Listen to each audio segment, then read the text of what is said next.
नमस्कार दोस्तों, सत श्री अकाल, केम छो, अस्सलाम वालेकुम। मैं ऑफबर्ट सर और आज हम पढ़ने आ रहे हैं WH फैमिली।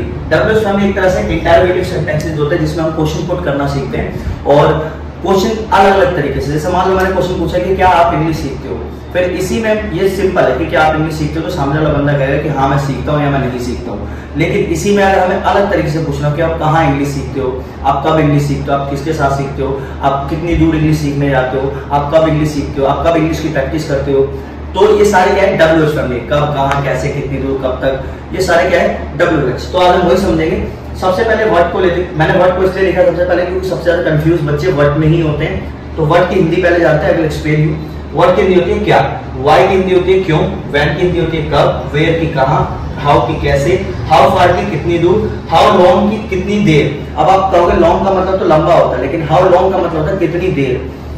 हाउ मैनी कितना, कितने कितने, और हाउ मच का भी सेम होता है, कितना कितने कितने। ये मैं अभी आपको एक्सप्लेन करूंगा। हाउ मच और हाउ मैनी कब, कहाँ, कैसे यूज करते हैं। हुज का मतलब क्या होता है किसका, जैसे किसका मार्कर है। विद हुम का मतलब क्या होता है किसके साथ, और फॉर हुम का मतलब होता है किसके लिए। तो पहले समझते हैं इसका रूल, क्योंकि बिना रूल के तो इंग्लिश आप बना ही नहीं सकते हो।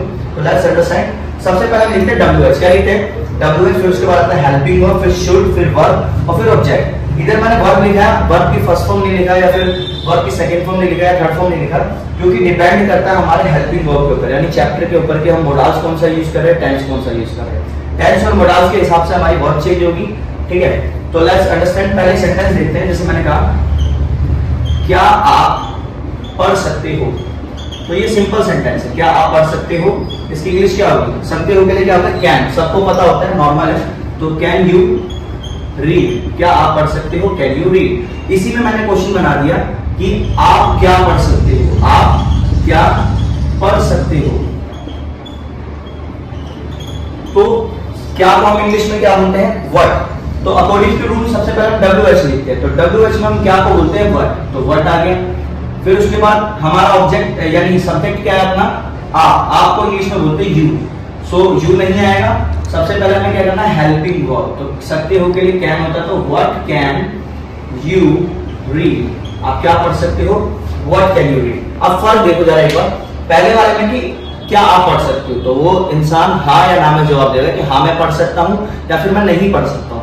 दूसरे वाले में क्या है कि आप क्या पढ़ सकते हो, तो उसमें उसको जवाब देना पड़ेगा। वो या तो ये कहेगा कि मैं हिंदी पढ़ सकता हूँ, इंग्लिश पढ़ सकता हूँ, संस्कृत पढ़ सकता हूँ, जो भी वो पढ़ सकता है उसका रिप्लाई देगा।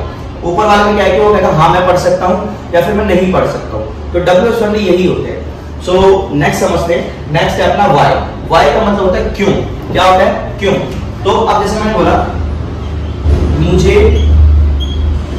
क्यों इंग्लिश सीखनी चाहिए, मुझे क्यों इंग्लिश सीखनी चाहिए। तो चाहिए के लिए हम क्या यूज करते हैं, चाहिए के लिए हम यूज करते हैं शुड। क्या यूज करते हैं, शुड, क्योंकि इधर मैं एडवाइस दे रहा हूं कि मुझे क्यों इंग्लिश सीखनी चाहिए। तो सबसे पहले हम क्या लिखते हैं अकॉर्डिंग टू रूल WH, क्यों को हम इंग्लिश में क्या बोलते हैं, वाई। अब फिर वाई के बाद क्या है, हेल्पिंग वर्ब। हेल्पिंग वर्ब यानी चाहिए, चाहिए क्या है, शुड। तो वाई शुड, मुझे मतलब I, why should I learn English. तो बस ये ऐसी सेंटेंस बनेगी, बहुत इजी है। तो मुझे क्यों इंग्लिश सीखनी चाहिए, why should I learn English. मुझे कब इंग्लिश सीखनी चाहिए, कब को क्या बोलते हैं, व्हेन। तो when should I learn English. मुझे कहाँ इंग्लिश सीखनी चाहिए, where should I learn English. मुझे कैसे इंग्लिश सीखनी चाहिए, how should I learn English. मुझे कितनी दूर, अजीब लग रहा है, मुझे कितनी दूर इंग्लिश सीखनी चाहिए, but you can use it क्योंकि कोचिंग सेंटर हमारे दूर होते हैं तो आप यूज कर सकते हो। मुझे कितनी दूर इंग्लिश सीखनी चाहिए, फिर मुझे कितनी दूर जाना चाहिए इंग्लिश सीखने के लिए। तो how far should I go to learn English. ऐसी मुझे कितनी दूर जिम जाना चाहिए, how far should I go to gym. ऐसी हाउ लॉन्ग, कितनी देर, क्या होता है कितनी देर, आप कितनी देर इंग्लिश पढ़ा सकते हो। तो how long can you teach English, आप कितनी देर जिम कर सकते हो, how long can you do. How many और हाउ मच। हाउ मेनी कहां पर यूज करते हैं, जिन वस्तुओं को गिना जा सकता है वहां पर हम हाउ मेनी का यूज करते हैं, और जिन वस्तुओं को नहीं गिना जा सकता है तो वहां पर हम क्या यूज करते हैं, हाउ मच। फॉर एग्जाम्पल जैसे मान लो ये मार्कर है, इस मार्कर को हम गिना जा सकते हैं, हम गिन सकते हैं, right, it can be counted. तो जैसे मैं कहूँ आपको कितने मार्कर चाहिए, how many markers do you need, क्योंकि मार्कर को गिना जा सकता है इसलिए हमने हाउ मैनी लगा दिया। ऐसी मान लो कुर्सियां को गिन सकते हो। तो मान लो मैं दुकान पर गया, मैंने उसको बोला कि भैया कुर्सी चाहिए मेरे को, तो उसने वो मेरे से पूछे कितनी कुर्सी चाहिए, तो how many chairs do you need, कुर्सियों को गिना जा सकता है इसलिए मैंने हाउ मैनी लगाया। अब हाउ मच का एग्जांपल क्या हो सकता है, जिन वस्तुओं को नहीं गिना जा सकता। फॉर एग्जांपल मान लो एक बोतल में पानी है तो हम उस पानी को नहीं गिन सकते, तो वहां पर क्या होगा, हाउ मच, आपको कितना पानी चाहिए, how much water do you need. लेकिन उस बोतल को गिना जा सकता है, तो बोतल इज काउंटेबल नाउन एंड जो पानी होता है वो अनकाउंटेबल नाउन। तो ध्यान रखना, पानी इज यानी water is always uncountable noun. अब नेक्स्ट एग्जांपल हम देख सकते हैं, जैसे मनी। मनी को बहुत लोग सोचते हैं कि पैसे गिने जा सकते हैं, बट मनी जो होता है वो अनकाउंटेबल नाउन होता है, इसलिए हम लोग पूछते हैं how much money have I to pay, मुझे कितने पैसे पे करने हैं। How much money have I to pay, have I to का हैव टू का मतलब क्या होता है, ना है नहीं है नहीं, इसलिए मैंने कहा how much money have I to pay. ठीक है, तो आप ऐसे यूज कर सकते हो। नेक्स्ट अपना हुज का मतलब है किसका, किसके, किसके। अब जैसे मैंने कहा कि आप किसके भाई हो, हुज ब्रदर आर यू, ये किसका मार्कर है, whose the marker is this. ऐसी नेक्स्ट विद हुम का मतलब क्या होता है, किसके साथ, आप किसके साथ इंग्लिश बोल सकते हो। With whom can you speak in English, आप किसके साथ शादी कर सकते हो। With whom can you get married, आप किसके साथ गोवा जा सकते हो। With whom can you go to Goa. Next है फॉर हुम, किसके लिए, आप किसके लिए इंग्लिश सीख रहे हो। फॉर हुम आर यू लर्निंग इंग्लिश, आप किसके लिए जिम जाते हो। For whom do you go to gym.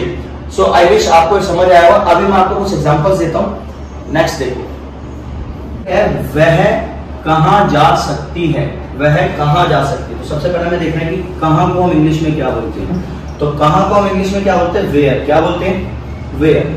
So where highlight हो चुका है। रूल देखते हैं, रूल में सबसे पहले क्या, WH, तो हमने WH में सबसे पहले लिख दिया वेयर। क्या लिख दिया, where.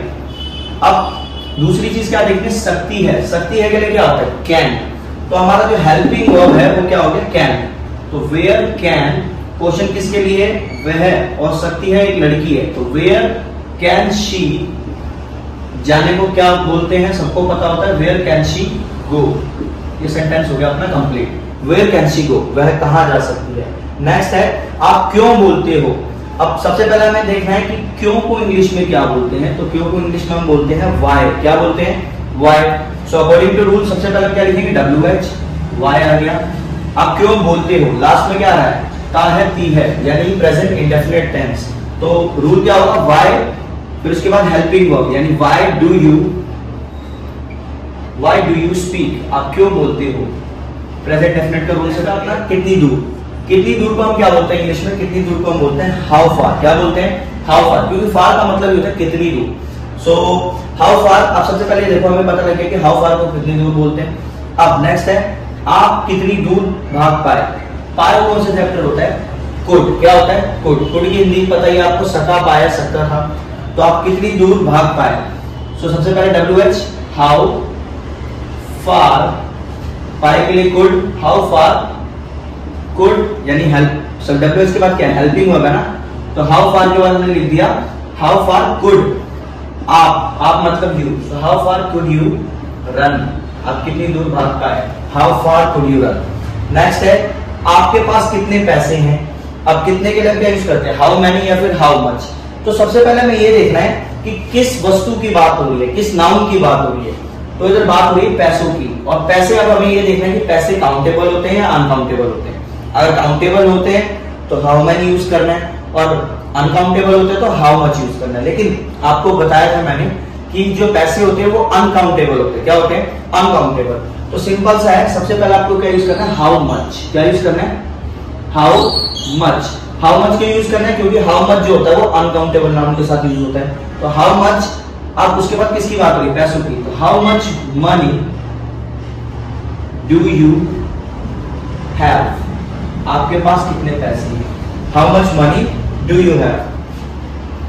Did you all get it. अब मैं आपको कुछ सेंटेंस दे रहा हूं, उस सेंटेंस को आपको देखना है और फिर हमें कमेंट में उसके रिप्लाई देने हैं, और उसका फिर मैं आपको रिप्लाई दूंगा कि आपने सही बताया है या नहीं। So let's start.